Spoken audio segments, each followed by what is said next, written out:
No evangelho de hoje, os fariseus questionam Jesus sobre o divórcio, mas Nosso Senhor explica que o casamento é indissolúvel, de acordo com os ensinamentos de Deus. O amor verdadeiro entre um homem e uma mulher só pode ser rompido pela morte. Da mesma forma, nossa aliança com Deus deve ser livre, perfeita e irrevogável. Devemos nos esforçar para cumprir nossos compromissos, não apenas com Deus, mas também uns com os outros, evitando usar o amor como uma arma ou fonte de manipulação. O amor, puro e sacrificial, é o ideal, baseado no amor de Deus por nós. Devemos refletir sobre a natureza do nosso amor, garantindo que seja generoso e irreversível, como o amor divino. Ao amar a Deus e aos outros dessa maneira, nossos laços serão duradouros e sagrados. Que o amor perfeito de Deus nos guie em todas as nossas relações. Que o Divino Espírito Santo nos ajude a nos amarmos, assim como o Senhor Deus nos ama. Evangelho de São Marcos, capítulo 10, versículos do 2 ao 16. Naquele tempo, alguns fariseus se aproximaram de Jesus. Para pô-lo à prova, perguntaram se era permitido ao homem divorciar-se de sua mulher. Jesus perguntou: "O que Moisés vos ordenou?" Os fariseus responderam: "Moisés permitiu escrever uma certidão de divórcio e despedi-la." Jesus então disse: "Foi por causa da dureza do vosso coração que Moisés vos escreveu esse mandamento. No entanto, desde o começo da criação, Deus os fez homem e mulher. Por isso, o homem deixará seu pai e sua mãe e os dois serão uma só carne. Assim, já não são dois, mas uma só carne. Portanto, o que Deus uniu, o homem não separe."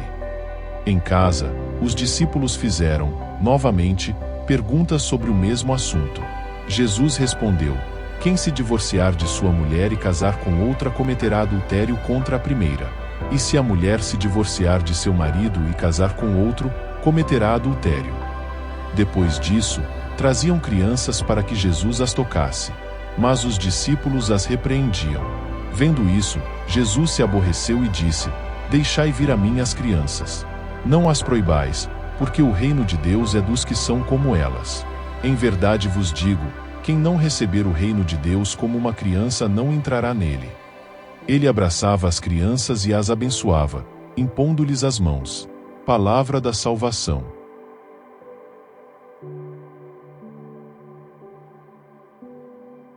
Os fariseus não estavam interessados nas verdades mais profundas de Deus. Eles só estavam interessados em distorcer as verdades de Deus, para tentar provar a sua justiça própria. A pergunta que fizeram a Jesus era uma armadilha, mas Jesus não cai nela. Ele lhes pergunta o que Moisés ensinou sobre o amor no casamento, e depois explica que a compreensão deles dos ensinamentos de Moisés se baseava na dureza de seus corações, e não no propósito original de Deus, revelado no início. O ensinamento da nossa Igreja sobre a indissolubilidade do casamento provém dos ensinamentos do Gênesis, que Jesus mais tarde confirmou e explicou no Evangelho de hoje. Quando um casamento verdadeiro é realizado com o consentimento livre e pleno do homem e da mulher, só a morte pode romper esse vínculo. Numa perspectiva muito mais ampla, o casamento de que Jesus fala também nos mostra a profundidade do compromisso que Deus assumiu com cada um de nós, e o compromisso mútuo ao qual Ele nos chama. A aliança que Deus nos oferece é dada de forma gratuita, perfeita e irrevogável. É importante entender isso. Deus nunca muda de ideia sobre a responsabilidade que Ele deu a cada um de nós. Da nossa parte, devemos esforçar-nos constantemente para cumprir este dever, submetendo-nos também à vontade de Deus.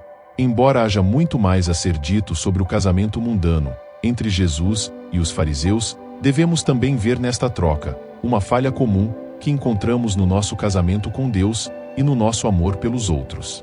Tal como os fariseus usaram a lei do casamento para tentar enganar Jesus no seu discurso, ignorando as verdades mais profundas reveladas por este ensino, nós também podemos usar a lei de Deus de maneiras que revelam a dureza dos nossos próprios corações.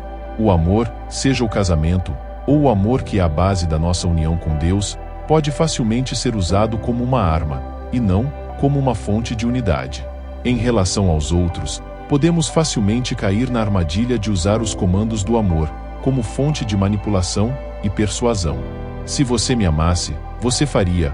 Quando se trata de nosso amor por Deus, muitas vezes podemos reduzir nosso amor à conformidade relutante com as leis básicas de Deus, como tenho que ir à igreja. Para que o amor seja puro e santo, ele deve superar as interpretações errôneas do amor e viver como deveria ser. O amor puro sempre é gratuito, é sacrificial, sempre procurando o que há de bom nos outros. O amor é perfeito e deve ser irreversível. O amor cria um vínculo que nunca deve ser quebrado. Deve suportar tudo, e isto só é possível se estiver baseado no amor de Deus por nós. Pense hoje como você tem amado. A dureza do seu coração está fazendo com que você deturpe o amor que Deus deseja que você compartilhe com os outros? Você minimiza as exigências do amor? O seu amor é perfeito, irrevogável e dado gratuitamente? O seu amor é egoísta ou generoso? Reflita sobre a natureza pura e santa do amor de Deus por você e comprometa-se novamente a oferecer o mesmo amor profundo a Deus e aos outros, para que seus convênios nascidos do amor durem sempre. Oremos. Senhor da aliança, o teu amor é perfeito. É puro, altruísta, generoso, perfeito e irreversível. Ajuda-me a amar-te com o mesmo amor, para que eu possa participar da união matrimonial divina, a qual sou chamado. Que este amor santo brilhe também em todas as relações humanas, para que o Senhor seja o fundamento destes vínculos sagrados. Jesus, eu confio em vós.